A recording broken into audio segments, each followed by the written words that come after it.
이렇게 역경이 있었다고 해서 훌륭한 인물이라는 것이 아니라 네.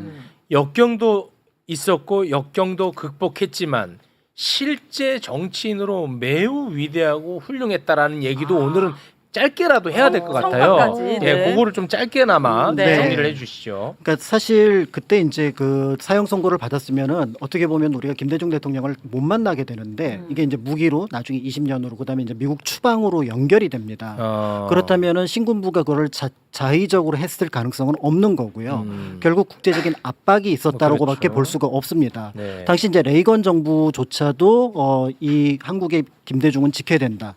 그다음에 일본 정부로 볼 때도 한국에서 민주주의가 더 퇴보하는 것은 볼 수 없다. 김대중이 살아남아야 된다. 그다음에 독일에서 빌리 브란트 총리, 그다음에 이제 교황 요한 바오로 2세조차도 김대중에게 관심을 가지고 있었다는 얘기는 한국의 민주주의와 관련해서 이 사람이 가지고 있는 상징성이 굉장히 크고 그걸 여태까지 실천해 왔다라는 것들을 볼 수가 있는 거고요. 예, 그 김대중이 죽으면 우리가 네. 북한, 뭐 소련, 러시아 뭐 이렇게 해가지고 네.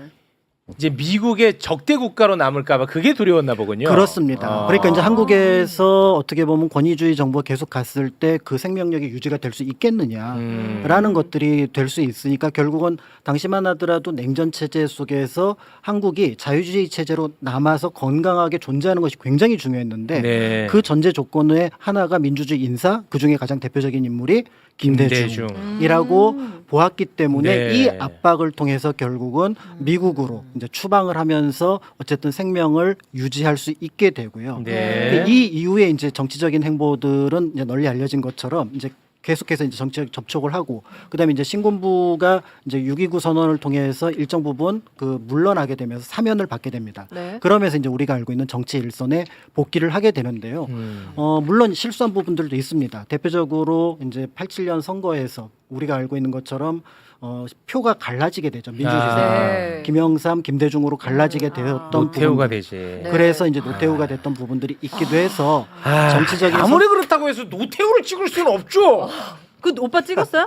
나는 나는 표가 나는 유권자가 특허권이 아니었어요. 없었어요? 네. 아무리 그렇다 쳐도 그래. 어떻게 노태우를 찍습니까? 어떻게 노태우가 됐냐. 어부지리로 된 거군요. 그렇죠. 30%대로 대통령이 되었기 때문에 네. 굉장히 이제 어떻게 보면 민주주의 세력으로부터 큰 비판을 받기는 했으나 네.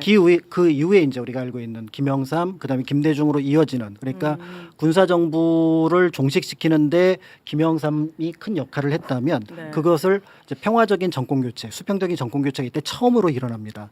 그러면서 민주주의하고 이와 더불어서 경제와 그다음에 한국의 어떤 그 정부 체제를 어떻게 보면 선진 체제로 만드는데 가장 큰 역할을 했던 인물이 바로 김대중이라는 인물로 볼 수가 있는데 김대중이라고 하는 대통령의 조금 그 의외의 모습을 보여주는 게 바로 뭐냐면 네. 넬슨 만델라의 자서전이 있습니다. 네. 이거를 스스로 번역합니다. 김대중 대통령이. 대통령이 네. 영어도 그래서- 잘하시나 네, 그래서 영어도 자유를 향한 스스로 배웠어. 머나먼 길에 와. 그러니까 편역 그러니까 저자가 이제 넬슨 만델라면은 그거를 그 번역한 사람이 김대중인데 이분 감옥 안에서 와 영어를 공부를 영어를 독학으로. 누구는 했고요. 감옥에서 더워 죽겠다고 난리치는데 누구는 이렇게 번역을 하고 이렇게 레벨이 달라 인간의 레벨이. 독학으로. 네. 아니 이거 독학으로 해도 이게 되나? 와. 와. 예, 한국말도 힘들어. 그러면서 이제 우리가 알고 있는 그 어떤 평화의 상징, 그 남아프리카 공화국의 정치와 평화의 상징이었던 넬슨 만델라와 이제 김대중이 어떻게 보면 오버랩되는 장면들을 만들어내게 된다라는 걸 볼 수가 있고요. 네. 무엇보다도 민주주의에 대한 신념이 굉장히 강했던 인물이라고 볼 수 있습니다.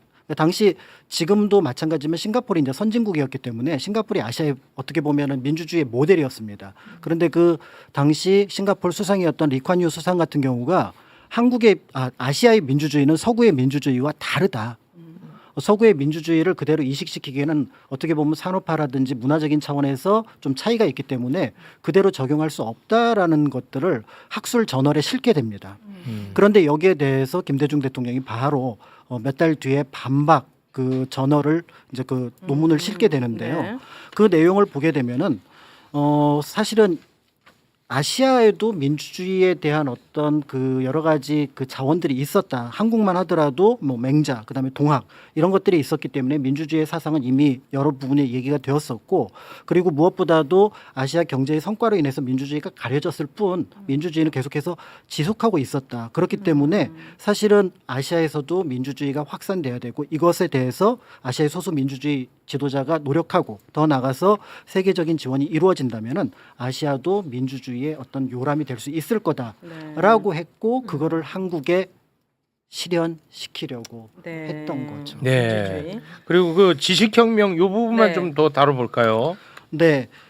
당시 이제 그 많은 사람들이 산업, 그다음에 이제 경제, 그러면서 디제이노믹스 부분을 많이 얘기를 하시는데, 디제이노믹스의 핵심은 사실은 IMF를 극복하는 것을 넘어서서 한국의 미래 먹을거리가 무언지를 고민하는 상황이었거든요. 아, 이게 대단한 대통령이야. 그런데 그때 이제 당시 국무회의 메모에 뭐가 있냐면은 되게 21세기는 한국의 세기고 문화라는 것은 한국인에게 가장 적합하다. 그러니까 엘빈 토플러가 얘기했던 제3의 물결 정보화 사회에서 한국이라는 나라는 뭐 사실은 산업도 좀 약하고 그다음에 여러 가지 약한 부분이 선진국에 비해서 약한 부분이 있지만 이 정보를 바탕으로 한 문화는 한국인에게 가장 적합한 게 아니냐. 그래서 문화 강국을 문화 강국을 만들어야 된다. 예측하셨군요. 그래서 대단해. 당시 굉장한 반대를 무릅쓰고 일본 문화를 한국에 개방을 그래요. 했죠. 오. 네. 역설적으로 그때부터 오히려 일본 문화는 한국에 대한 어떻게 보면은 영향력이 약화되기 시작합니다. 네. 네. 그러면서 거꾸로 한국 문화가 외국으로 퍼져 나가면서 이른바 우리가 한류라고 하는 것들의 기반을 만든 게 바로 DJ 김대중 네. 대통령이라고 본다면 네. 이 부분에 대해서 이제 어떻게 보면은 많은 분들이 정치, 민주주의를 넘어서서 경제라고 하는 부분들에 굉장히 높은 평가를 하고요. 네. 사실은 민주주의는 경제에 기대는 부분이 많습니다. 네. 경제 발전이 없으면 민주주의는 늘 어떻게 보면 위협을 받게 되는데요. 그런 면에서 김대중 대통령은 민주주의의 어떻게 보면 필요 조건이 뭔지를 네. 어느 정도 짐작하고 있었고, 그것이 자신의 사명이라고 생각을 했기 때문에 어떻게 보면 재임 5년 동안은 민주주의도 민주주의지만 경제가 계속해서 눈에 보이고 산업이 네. 눈에 보이는 부분들이 그와 관련있다라고 네. 볼 수 있을 것 네. 같습니다. 네. 근데 그거 말고 우리 그 영상 좀 네. 소개 좀 제발 좀 부탁드리겠습니다. 인터넷 지금 네. 최혁 씨는요 한 20시간 전부터 네. 이 얘기를 이 해주시길 얘기를 해야 되는데 20시간 요 얘기만 전부터. 안 하셔 지금. 아니, 무슨 얘기세요? 요 얘기 좀 제발 좀 해주셨으면 하는데 요 어제부터 얘기를 안 이 하시더라고. 아, 무슨 얘긴데요? 아 이건 진짜 영화 같은 이야기란 네, 말이야. 그러니까 사실은 이제 중앙정보부 취조실에 가서 야 취조실에서의 네. 영상입니다. 이건 취조실에 가서 얘기를 하는데 마치 몇십 년을 앞에 두고 얘기한 것 같은 그 문화혁명, 어떻게 보면은 정보혁명에 대한 얘기를 하고 있는 누구한테 하는 거예요 취조실에서? 그 수사관 나한테 갑자기 설명하는 거예요 흥분해서? 김대중이라고 하는 네. 네.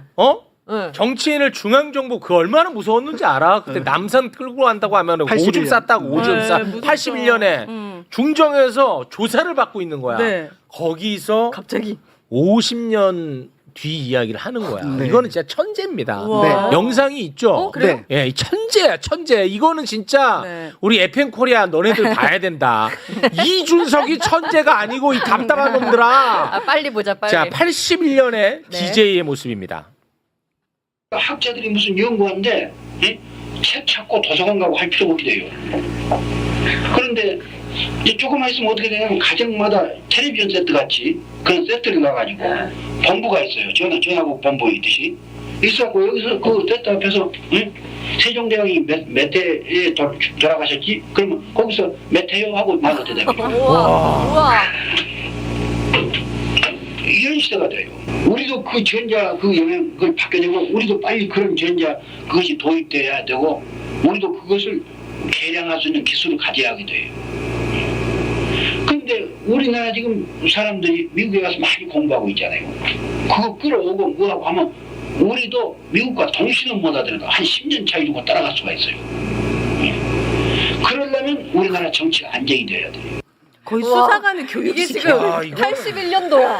우와 이건- 인터넷 시대를 아, 예측한 이건 건가? 천재지, 솔직히. 이거 이럴 때 천재라고 와. 표현하는 거죠. 맞습니다. 컴퓨터도 진짜 없던 대단하다. 시대. 네. 그러니까 사실은 지금 얘기하는 AI를 바로 여기서 예측을 한 거잖아요. 와. 그리고 또 한편으로 이런 것들이 가능했던 이유는 엄청난 독서량입니다. 아. 그래서 이제 그 많은 정치인들이 그 김영삼 대통령 옆에 가면은 뭔가 할 말이 많고 거의 시끌벅적하대요. 네. 근데 김대중 대통령 옆에 가면은 그 지식의 아우라에 아, 눌려가지고 눌려. 조언만 하고 온답니다. 어. 그러니까 큰 줄기를 어느 정도 가지고 있었던 대통령이었기 때문에 네. 그거를 정책에 실현시키려고 했고 이것이 이제 우리가 알고 있는 문화 그다음에 어떻게 보면 와. 정부에 대한 부분들을 관심을 갖고 그게 정책의 중심에 섰다라고 볼 수가 그럼 있습니다. 김대중 정부의 와. 뭐 인터넷이 뭐 보편화되고 뭐 이런 정책적으로 그때 다 시행이 깔았잖아. 됐나요? 아, 그렇죠. 그때. 광 케이블 그때 다 깔았잖아. 그때 반대 많았죠. 뭐하러 이렇게 까냐. 누가 어. 반대요 또? 비용 많이 들어가고 효과 없는데 다 여기다가 반대했어. 큰 비용 들여서 왜 전국적으로 까느냐. 어. 다른 나라도 안 하는데 보통 이럴 때 쓰는 표현이 그거죠. 맞아. 다른 나라도 안 하는데 음. 한국이 후발주자인데 왜 이걸 하느냐. 아, 다른 그랬구나. 나라로 가세요. 그러면.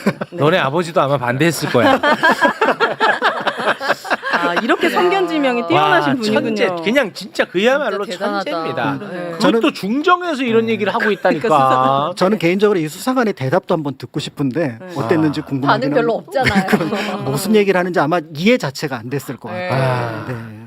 이런 분을 무슨 용기로 연기를 하겠어요. 갑자기 공기. 너무 무서웠어요. 무섭죠 이런 분을. 무섭고 두렵고 그럴 것 같아요. 나한테 왜 이러지? 어. 처음엔 그렇게 시작했다가 이제 자료를 막 공부를 하면서 수집을 하고 이 연기를 하는 데 있어서는 그분의 업적과 뭐 그분의 여러 가지 일들을 뭐 알고 하는 것도 중요하지만 가장 중요한 건 마음이거든요. 네. 우리는 이미 역사를 다 알고 있고 뭐 사형 선고도 어떻게 됐고 나중에 노벨 평화상도 받고 그래서 결과를 다 알고 있기 때문에 긴장감이 없지만 그 당시에 그분은 전혀 한 치 앞도 알 수가 없잖아요. 네. 그 마음을 알아가려고 계속 노력을 했고 알아가면서 저도 모르게 존경하게 됐고 그분이 네. 한 선택에 대해서 상당 부분 동의합니다. 아직까지 완벽하게 이해하지 못하는 부분도 있어요. 근데 아직 공연 기간이 남았고 더 이해하려고 노력하겠지만 네. 이를테면 사형 선고를 바로 눈앞에 받았을 때 아유. 배에서 저 사람들이 날 죽이려고 했을 때 난 무슨 말을 할 수 있을까? 무슨 말을 해야 하나? 뭐 이런 것들 곰곰이 하루 24시간 내내 그것만 생각을 하다 보면 아 이랬겠구나. 그래서 결국에 마지막에 그 논란 많고 일이 많았던 화해와 용서 통합 전두환도 풀어주고 아, 네. 하지 않았나? 뭐 그런 생각까지 들었습니다. 네. 예. 근데 진짜 김대중 대통령과 이재명 대통령 비슷한 부분이 있네요. 뭔가 박정희는 예. 진짜 살인을 통해서 이 정적을 제거하려고 했고 윤석열은 사법 살인을 통해서 제거하려고 했는데 오히려 제거할수록 더 존재감이 커져가지고 네. 대통령까지 된 거잖아요. 그렇습니다. 그래서 독재 대 천재. 어때? 라임. 독재 대 천재. 야, 이거 어때요? 제목 바꾸는 거 어때요? 독재 대 천재. 어떻습니까? 아니 나의 대통령을 독재 대 천재. 독재 vs 천재. 차라리 두한 대 대중이 낫겠어. 뭐라고요? 두한이 아니구나. 정이구나. 죄송합니다. 두 글자씩. 네. 죄송합니다. 고맙습니다. 제목이 뭐냐고 다들 계속해서 여쭤보시네요. 제목이 나의 대통령입니다. 아, 저희가 이 제목도 정할 때 굉장히 고민을 많이 했고요. 예. 처음에 프로모션에서 짧게 할 때는 그냥 김대중이었습니다. 아, 김대중. 그러다가 연출님하고 또 여러분들이 상의 끝에 이름이 너무 거대하고 너무 전면에 나와 있다 해서 네. 바꿨는데 나의 대통령이라고 하면은 주인공이 누굴까요? 나의 국민이죠. 맞습니다.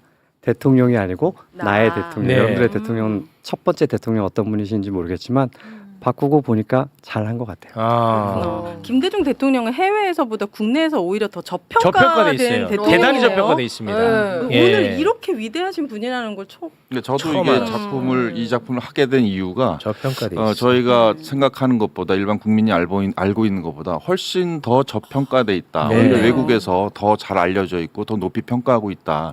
그리고 이러한 그 김대중 대통령이 걸어왔던 업적이라든가 민주주의에 대한 생각이라든가 이러한 부분들이 올곧게 후학들한테 젊은 세대들한테 전해졌으면 좋겠다라는 네. 생각을 가졌고요. 문화예술이 갖는 힘은 문화예술을 통해서 감동을 통해서 그 문화예술의 실존 인물을 다뤘을 때 그 인물이 후대들한테 전해져서 그분이 갖고 있는 어떤 장점이라든가 업적이라든가 이런 것들을 계속 감동과 함께 승화시키는 거잖아요. 근데 그런 면에서 봤었을 때 사실은 우리나라에서 다루지 말아야 할 분들도 뮤지컬로 다루고 있는 현실이 있습니다. 맞아요. 그러니까 그런 부분들은 사실 굉장히 같은 예술가 입장에서 좀 부끄러운 일이라고 저는 생각이 들고 네. 정작 중요하게 우리가 다뤄줘야 하고 이분들의 정신을 좀 더 계승해야 된다라고 하는 입장에서 이 김대중 대통령의 일생을 좀 작품으로 만들어서 네. 전했으면 좋겠다라고 하는 요건 그 이제 뜻으로 해외로 하게 된 가야죠. 거죠. 해외로. 맞습니다. 네, 아니 해외로. 무슨 국내가 그래서- 저평가. 아니 해외로 지금 빨리 해외로 가셔야 됩니다. 이거는. 지금 꿈꾸고 최욱 씨는 있습니다. 과대평가돼 네. 아, 진짜로 있거든요. 꿈꾸고 근데 우리 김대중 대통령님은 대한민국에서 너무 저평가가 돼 있어요. 인정하시죠? 과대평가. 예. 아 저는 약간 거품이 껴 있습니다. 그렇죠. 많이 껴 있습니다. 그러니까 이 역사를 공부하다 보면 역사 인물을 아무래도 좀 객관적으로 볼 수밖에 없고요. 그래서 이제 뭐 좋은 점, 그다음에 부족한 점을 같이 보게 됩니다.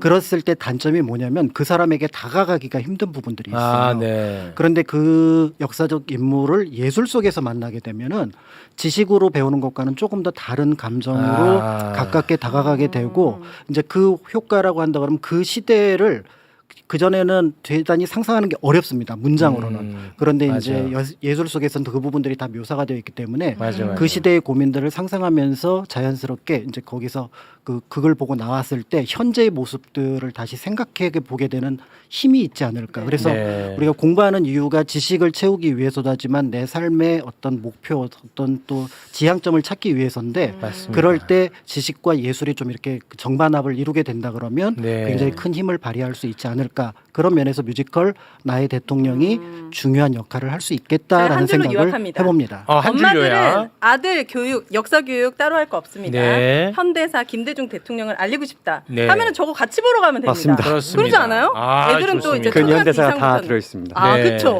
너무 나의 저희- 대통령. 저희 아들이 대통령에 관심이 많거든요. 이제 확실히 아 벌써? 그 계엄 이후로 엄마의 모습을 봤잖아요. 매일 네.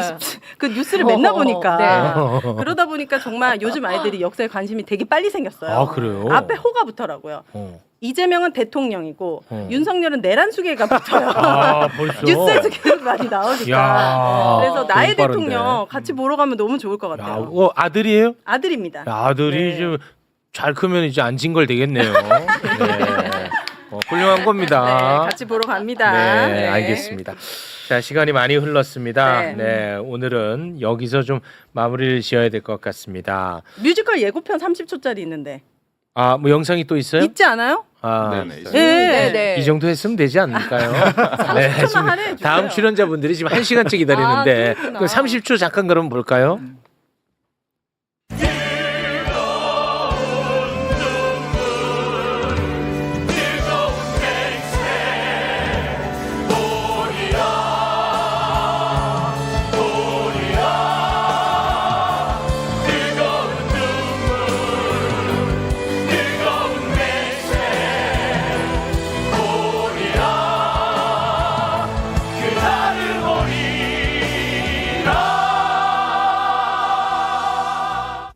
이게 무슨 장면입니까, 이 장면은?